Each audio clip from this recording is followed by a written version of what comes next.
उत्तर प्रदेश के पूर्वांचल में लगे हुआ जिला है। अगर बात करें ये सिद्धार्थनगर, और सिद्धार्थनगर पर हम खड़े हुए हैं। नेपाल से जो पानी छोड़ा गया है उसके बाद हालात ये हैं कि चारों तरफ आप समुंदर जैसा माहौल देख सकते हैं कि जहां तक आप देखेंगे वहां तक पानी पाएंगे। ये गांवों को जोड़ने वाली जो सड़क है, इस पूरी सड़क पर इस समय पानी जा रहा है और ये बाढ़ का पानी है। चूंकि बाढ़ आने की वजह से यहाँ का रास्ता रोक दिया गया है एक तरीके से। अब लोग आगे इसके गाड़ी नहीं ले जा रहे हैं। हम भी जब यहाँ पहुँचे थे तो इससे आगे नहीं जा पा रहे हैं और स्थिति ये है कि अगर आप दूर तक देखेंगे तो ये पूरा रास्ता यहाँ पर पानी ये बाढ़ का निकल रहा है, जिसकी वजह से लोगों को काफ़ी दिक्कतों का सामना करना पड़ रहा है। लोग आगे अपने घर में नहीं जा पा रहे हैं, मजबूरन वो सहारा ले रहे हैं तो नाव का, और नाव से ही अपने घर जा रहे हैं। हालात आपने देखे होंगे। अगर मैं अपने कैमरा पर्सन से कहूँगा आपको दाएं और बाएं दिखाएंगे तो ये समुद्र जैसा जो आप माहौल देख रहे हैं ये सिर्फ और सिर्फ बाढ़ है और इसी की वजह से कई गांव इसके चपेट में आ गए हैं। अब लोग यहीं रोड पर ही रुक गए हैं क्योंकि अपने घर जाना है उनको, लेकिन जा नहीं पा रहे हैं। अब स्थिति ये है कि आखिर वो क्या करें, कैसे वो मदद की गुहार करें, कैसे वो आगे जाएं, कुछ उन्हें नहीं पता है। अब परिस्थितियां बिल्कुल अलग हैं। इस बाढ़ के पानी के निकलने का इंतज़ार ये गांव के लोग कर रहे हैं और ऐसे में ना ही यहाँ पर अभी तक कोई प्रशासन की मदद पहुंची है, क्योंकि ये कल से ही मदद की गुहार कर रहे हैं। ये बताओ क्या नाम है तुम्हारा? सुरेश। सुरेश, ये स्थिति कब से ऐसी बनी हुई है, क्या हालात है यहाँ के? एक हफ्ते से ये हालात है। अच्छा, हाँ। कैसे तुम लोग सरवाइव करते हो यहाँ रहते, क्या कैसे हो रहा काम धाम? सब बेकार ही हो रहा है।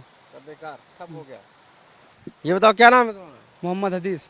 गाँव और जब जाते हो तो कैसे जाओगे? सब पानी चारों तरफ भरा रोड पे। क्या करें, ना दो चार ठो है उसका व्यवस्था, सब मछली मारने लेकर चले जाते हैं। हम लोग पैदल जाते हैं, पैदल आते हैं। अच्छा, हाँ। और जो लोग घरों में फंसे हुए वो कैसे निकलते हैं? अब क्या करें, उन लोग के लिए तो बहुत मजबूरी है। हाँ। कोई शासन प्रशासन मदद किया है? कुछ नहीं, शासन प्रशासन आते हैं देख कर चले जाते हैं। उन लोग क्या कर सकते हैं इस पानी में। हाँ। हर साल ऐसा ही होता है आप लोग? साल नहीं, तीसरे साल पे आया है। तीसरे साल हाँ। है। खाना पीना कैसे हो रहा है, कैसे सामान काम सब कैसे चल रहा है? अब काम वाम जैसे चलना चाहिए वैसे चल रहा है, लेकिन जैसे पहले चल रहा था वैसे अब नहीं चल सकता है। तो देखिए यहाँ के लोग हैं, ये अपने घर जा रहे हैं नाव से, क्योंकि रोड का जो रास्ता है वो बंद हो जा चुका है। तस्वीरों में आप देखिए कि पानी का बहाव किस तरीके से है। ऐसा जैसे नदी बहती है उस तरीके से पूरा ये बहाव सड़क का है। ये कोई नदी का बहाव नहीं, ये सड़क पे बह रहा है और ऐसे में रास्ता रुक गया है और अब लोग परेशान है कि आखिर उनके जनजीवन कैसे सुचारू रूप से आगे बढ़ेगा, कैसे उनको खाने का इंतज़ाम होगा, और इसी हालात में वो जीने पर मजबूर हैं। जिस तरीके से नेपाल से पानी छोड़ा गया है उसके बाद लोग इस नाव का सहारा ले रहे हैं और अपने गंतव्य स्थान तक पहुंचने की कोशिश कर रहे हैं। ये देखिए यहाँ भी कुछ महिलाएं पहुंची हैं अपने गांव से इस नाव के जरिए। उनसे पूछते हैं, क्या नाम है आपका? हमार महन के। अच्छा, कहाँ से आ रही हैं आप? तेकर से बाबू। तो वहाँ से क्या रास्ता नहीं है क्या? हाँ, रास्ता है, ऐसा हल्का आवाज आता है, बैठा है अरे नैया पर। ये नाव से आप आई हैं? हाँ, नहीं सावग है। अच्छा, आप कहाँ जाना है आपको? अब जावा जाता है रे तुलसियापुर। तो गांव में क्या पानी नहीं भर गया है? पानी भरा है साहेब, पानी भर गया हमारे कुला। का खा जे अनाज पानी दिया, गल्ला पानी दिया। तो कोई व्यवस्था नहीं सरकार ने की? नहीं भी करे है। व्यवस्था नहीं, आने जाने के रास्ते भी बंद है सब? अभी है आवाज आता है पानी वाले है साहेब। नाव से ही। ठीक है। देखिए ये जो लोग हैं परिवार के, ये सभी अपने घर से इस नाव के जरिए आ रहे हैं और यहाँ पर आकर अब आगे अपने गंतव्य स्थान पर जा रहे हैं, क्योंकि उनके पास कोई सहारा ही नहीं है। ना ही इस रोड का जो रास्ता है इस पे आने जाने का कोई आवागमन बचा है, ना ही इधर से मोटरसाइकिल जा सकती है, टैक्सी जा सकती है यानी कि टेम्पो। और अब ऐसे में इनके पास जो ये पानी है बाढ़ का, इस पानी में नाव के जरिए ही आने का रास्ता बचा हुआ है, जिससे ये अपना जीवन यापन किसी तरीके से चला रहे हैं। सिद्धार्थनगर से कैमरा पर्सन रोहित कांत मिश्रा और अपने सहयोगी अनिल तिवारी के साथ आशीष श्रीवास्तव, आज तक।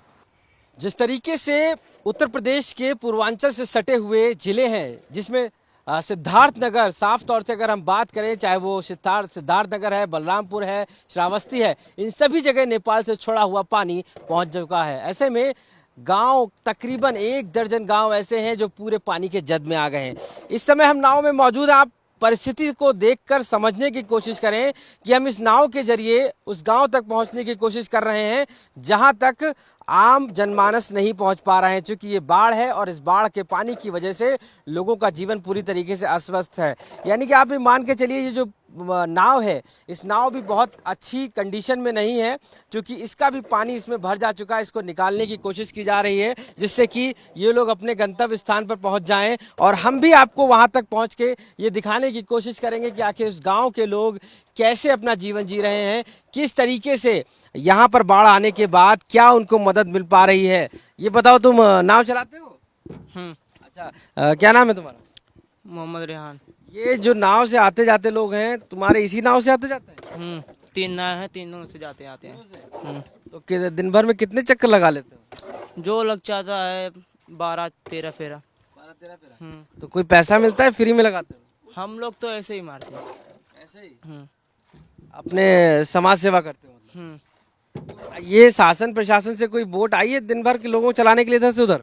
यही तो है। यही है बोट? तो चलाते तुम लोग? हाँ, उन्होंने दी हुई है।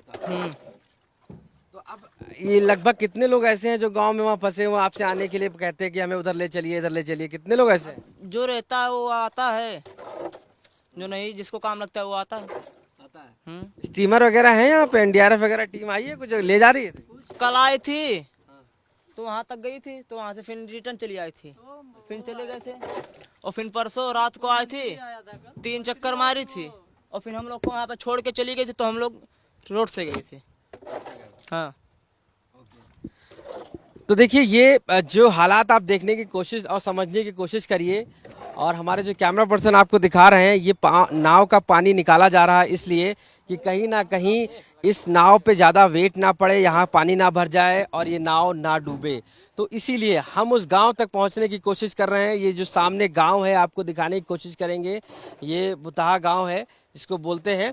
यहाँ पर कई लोग फंसे हुए हैं जहाँ तक हम जाने की कोशिश कर रहे हैं, क्योंकि रास्ता पूरी तरीके से ब्लॉक हो गया है। आप अगर इधर देखिए, ये रोड का रास्ता पानी भर जा चुका है, यहाँ पर गाड़ियाँ नहीं जा सकती हैं। हमने खुद अपनी गाड़ी बहुत दूर पर खड़ी कर दी है और उसके बाद अब इस नाव के सहारे से वहाँ तक पहुँचने की कोशिश कर रहे हैं। एक बड़ा सवाल ये भी है कि ये जो यहाँ के गाँव के लोग हैं, ये नावों को चला रहे हैं और लोगों को इधर से उधर शिफ्ट कर रहे हैं। ऐसे में कहीं ना कहीं जो प्रशासन और शासन की बोटें दिखनी चाहिए वो मौके पर मौजूद नहीं है। यहाँ से कुछ ही दूरी पर सीएम योगी आदित्यनाथ अपना दौरा कर रहे हैं, जहाँ पर कई स्टीमर्स, कई बोट मौजूद हैं। लेकिन यहाँ पर जो हम आपको ग्राउंड जीरो की रिपोर्ट दिखा रहे हैं, यहाँ पर परिस्थितियाँ काफ़ी अलग हैं। अब ऐसे में लोग मजबूर हैं इन परिस्थितियों में जीने में। आखिर किस तरीके से इनका जीवन यापन होगा, ये भी बड़ा सवाल बना हुआ है। सिद्धार्थनगर से कैमरा पर्सन रोहित कांत मिश्रा और अपने सहयोगी अनिल के साथ आशीष श्रीवास्तव, आज तक।